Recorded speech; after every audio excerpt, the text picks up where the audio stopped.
Hello বন্ধুরা, আজকে আমরা বেরিয়ে পড়েছিলাম আমার বড় মেয়ের জন্মদিনে কিছু কেনাকাটি করতে।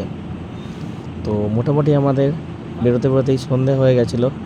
তো মেয়ের একটু ঘুম পেয়ে গেছিলো, একটু চা খাওয়া হলো। চা খাওয়ার মধ্যেই ও একটু চাঙ্গা হয়ে উঠেছে। তো মোটামুটি আমরা চলে এসেছিলাম উলুবেড়িয়াতে। উলুবেড়িয়া একটু কুমোর বাড়িতে এসেছিলাম। তো জন্মদিনের জন্য কিছু থালা বাসন আমরা দেখছিলাম।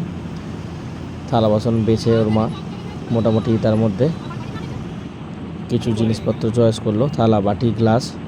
তারপর আমরা চলে এসেছিলাম উলুবেড়িয়া পৌরসভার কাছে। ওখানে কিছু হালকা খাওয়া দাওয়া হলো আমাদের, মোমো টোমো। তো তারপরে সবাইকে একটু ঝালটা লেগে গেছে, ছোটো মেয়ে জল ফল খেয়ে আমরা চলে গেলাম মিষ্টি খেতে। তো হালকা ফুলকা মিষ্টি খাওয়া হলো। মেয়ে তো একটু কালারফুল মিষ্টি চয়েস করেছিল বড়ো মেয়ে, আর ছোটো মেয়েকে যা দেওয়া হচ্ছে তাই সে খেয়ে নিচ্ছে। তো জন্মদিনের ড্রেস কিনতে গিয়ে ড্রেস তো কারোর কিছু পছন্দ হচ্ছেই না। সেখান থেকে মেয়ের কিছু বোতল টোতল পছন্দ হয়ে গেলো, স্কুল ব্যাগ ট্যাগ পছন্দ হয়ে গেল। তো সে নাচছে, সব কিছু দেখে পরিবেশটা ওর ভালো লেগেছে খুব। এই হচ্ছে তার ব্যাগ। তো আমরা এখান থেকে সোজা চলে গেছিলাম বাগনানে গিয়ে কিছু ড্রেস দেখাতে কি হলো। তার মধ্যে পিঙ্ক কালার ড্রেসটা ওর মায়ের চয়েস হলো। আমরা ওখানে বৃষ্টির ওয়েদারে ফুচকা টুচকা খাচ্ছিলাম বাইরে বেরিয়ে। তো তারপরে আমরা একটু গরম গরম চপ খেলাম, এই ওয়েদারে ভালোই লাগছিলো।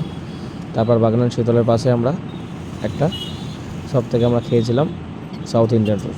তারপরে চলে এসেছিলাম একটা জায়গায় ইলিশ মাছ নিয়ে দেওয়া হয়ে সোজা উলুবেড়িয়ে আবার টিরিয়ানি নেওয়া হলো, প্রচুর লাইন। তারপরে আবার ওখান থেকে আস্তে আস্তে আমরা ঘরে ফিরলাম। এই ছিল আজকের ব্লগ। সবাইকে টাটা।